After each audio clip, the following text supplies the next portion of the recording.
The video recording you just watched is one of the most intense moments in the history of criminal chases in America. From above, an FBI infrared camera captured a small dot in the middle of a dark forest. When looked at more closely, it turned out to be a teenage girl waving her hand toward the sky like she was asking for help. At the same time, a house was reported on fire. After an investigation, the police found 2 victims dead, a mother and her child. From there, the case quickly developed and raised a big question. What actually happened behind all of this? On the 10th of August 2013, the FBI, along with a joint team, carried out a massive search in a remote forest in Idaho. They were looking for a 16-year-old girl who had been missing for several days. Based on the information they got, she was suspected to have been kidnapped and taken to that forest area. After finding the tent location, the FBI team moved very carefully and took positions from a distance. There, they saw Hannah with the suspect named James. The situation started getting tense when James realized they were being watched. In panic, he shouted that he wanted to live with Hannah, then fired several shots into the air. The situation became more dangerous until the FBI finally took action and shot him to save her. Hannah was successfully rescued and immediately taken to the hospital for recovery. When she regained consciousness, she asked her dad to pick up her mom and her younger sibling in San Diego. But he couldn't hold back his sadness when he explained that her mom and sibling had already died on the first day she was kidnapped. 2 days later, she was allowed to go home. There were already a lot of reporters waiting in front of her house for interviews, but her dad refused all of them. He wanted her to focus on recovery and not be further pressured by public attention. Inside the house, she was devastated again when she saw photos of her mom and sibling. Not long after, Cassie, her best friend, came to keep her company. Her disappearance became a major topic across various media. Many people supported her, but quite a few also blamed her. Thousands of messages flooded her social media. Some gave encouragement, but others accused her of all kinds of things, even blaming the way she dressed. Cassie, who couldn't accept that, tried to reply to those negative comments. What's your favorite music? After everything that happened, her dad became very protective. She was even forbidden from using social media because it was considered capable of worsening her mental condition. Dad! I think you should stay. No idea what you went through. One night during dinner, Hannah saw a news segment talking about her in a negative way. She was accused of running away with James. That accusation came up because, before the incident, she had gone out with him and posted their photo on Instagram. That made her feel it was unfair, and she wanted to clarify things. But her dad refused again. According to him, it could be the media's way of baiting her to appear in public. Even during the memorial event for her mom and sibling, reporters still tried to approach her. It's fine, just call me. One night, she watched an interview with James's younger sibling on TV. The content of the interview made things even worse for her. His sibling said that she was the one who seduced him and asked to be accompanied on a vacation. They also said that he would never hurt anyone. Even worse, she was accused of being involved in the deaths of her mom and sibling. Hearing all that, she couldn't hold back her emotions anymore. She begged her dad to let her appear on TV to explain the truth and clear her name. Get away with that! Dad! With a heavy heart, her dad finally allowed her to appear on a TV show to tell what really happened and deny all the accusations. Okay, right this way. Yeah. She began telling her story. It all started on the 13th of July, 2013. At that time, they were having dinner together at Brett's house, her dad. There were James, Ethan, Tina, and herself. Tina is her mom. Well, I'll think about it. That means Uncle Jim invited. What we talked about? At that time, she was still 15 years old and would turn 16 inches a few days. On that occasion, James asked Tina for permission to take her on a trip to Los Angeles to celebrate her birthday. At first, Tina refused because she didn't want her daughter to go without parental supervision. Even though she would be going with her uncle, Tina still felt unsure. However, she really wanted to go and kept persuading her mom. James also reassured that he would take care of her like his own niece. In the end, because she kept begging and James was considered trustworthy, Tina allowed them to go. Lost his. Oh, Mom, let me go. James's uncle was actually her dad's longtime friend, Brett. They had been close for a long time, even since she was a baby. It's no surprise that she and Ethan saw him like their own uncle. Because Brett often worked out of town, he had trusted his family to him several times, especially since their houses weren't too far apart and were still in the same city. She herself was known as a pretty active teenager on social media and liked following celebrity lifestyles. Whenever she traveled, she often made stories and shared her activities. There was one moment where she took a photo with him wearing fairly revealing clothes that later became something his family judged, thinking she wasn't a good girl. But for her, it was nothing unusual. She saw him only as an uncle. Even so, after this kidnapping case happened, many people started debating her attitude and behavior on social media. What he said to you? Because my dad and him were Over time, his behavior started to seem different. One of the most noticeable moments was when she received a message from her boyfriend. He looked jealous and even tried to grab her phone. this much. Right? I mean, does Dylan ever... Even though that incident made her uncomfortable, she chose to stay silent. She didn't tell anyone about it, including her mom. She didn't want to ruin the friendship between him and her dad. Family together, which is more than I can. Going through, but I do.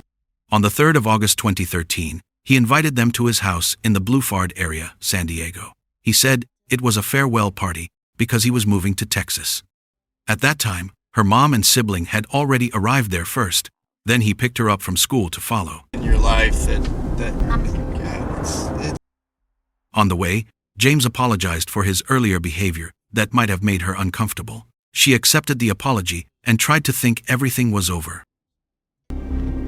So at what point? To the house, and my mom's car wasn't there. But when they arrived at the house, the situation changed. He suddenly locked the door.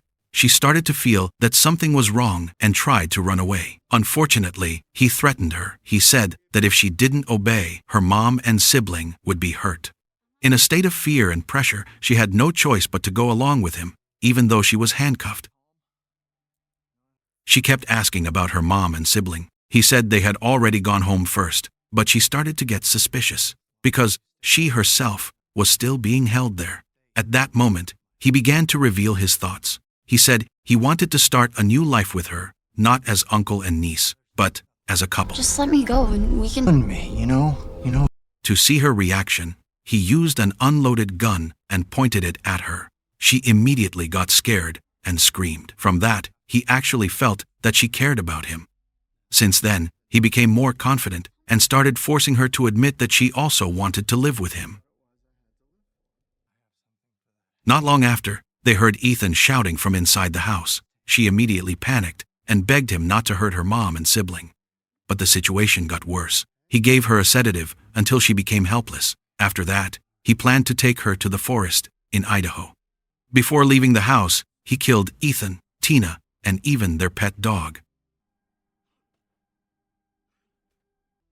The next day, the 4th of August 2013, firefighters and police were already at his house. It was revealed that he had deliberately set his own house on fire to cover up the crime he committed, making it look like an accident. From the initial forensic examination, the body found at the scene was identified as Christina or Tina. Meanwhile, the boy's body could not be identified at that time. That's why the authorities initially thought Ethan was still with her.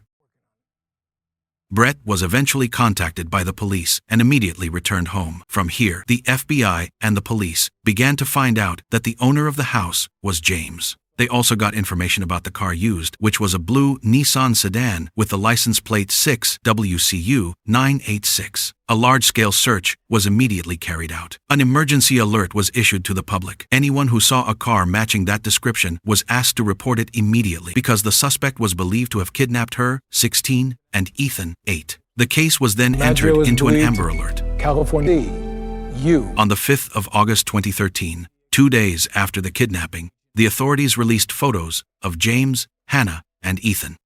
At the FBI office, Brett was scolded by his in-laws. They blamed him for being too trusting of others. Not long after, a detective approached Brett. The detective brought news about Ethan. The DNA test from teeth found at the fire scene matched Brett's DNA. That meant Ethan had died and his body was burned there. On the other hand, James had already reached the Nevada border area. He stopped at a store to buy snacks, leaving her still unconscious inside the car. Not long after that, 2 police officers came into the store to order coffee. She started to regain consciousness and saw them from inside the car. She tried knocking on the window, hoping to get their attention. Not wanting to waste the chance, she opened the door and tried to approach the two officers to ask for help. But things didn't go as expected. Around the same time, authorities received a report of a possible sighting of James in Oregon. This information caused the search to spread across areas like California, Washington, and Nevada. Detective Frank, who was handling the case, even asked his wife for permission to leave town to continue the search. On the 6th of August 2013, 3 days after the kidnapping, they arrived in the Idaho area. She again asked about her mom and sibling. He only replied that they were fine and in a safe place. When they reached the edge of the forest, he started covering his tracks. He took out a tent, removed the car's license plate, then covered the vehicle with dry branches so it wouldn't be easily found. He kept threatening her not to try to escape. They walked deeper into the forest, looking for a safe place. Along the way, she slipped because of the slippery terrain and the heavy load she was carrying. That night, Brett's in-laws came and apologized for what they had said earlier. They also brought food so he could stay strong through this situation. The next day, the 7th of August 2013, inside the tent, she heard sounds from outside. When she stepped out, she saw 4 people on horseback passing through the forest area. She wanted to ask for help, but he immediately threatened her from behind. He warned her not to say the truth. He then lied to the horseback riders. He said that she was his daughter named Laura. Before they left, she gave a look that showed she needed help. On the other hand, 2 detectives found a new fact. It turned out his father had also committed a similar crime, kidnapping a 16-year-old girl. On the 8th of August 2013, 5 days after the kidnapping, the 4 riders passed by again and had another brief conversation with them. One of them started to feel suspicious because they didn't look like people who were actually camping. Maybe you 2 are about 2 miles back up the trail here. When he found out that one of them was a former police officer, he started to panic and prepared to grab a weapon. But this time, she tried to stop him. She was worried he would act recklessly and hurt those people. Meanwhile, the FBI and police received a report about 2 suspicious people camping in the Idaho forest. On the 9th of August 2013, 6 days after the kidnapping, a large-scale search was carried out by land and air. During the process, one team found a blue sedan hidden in the bushes and covered with branches.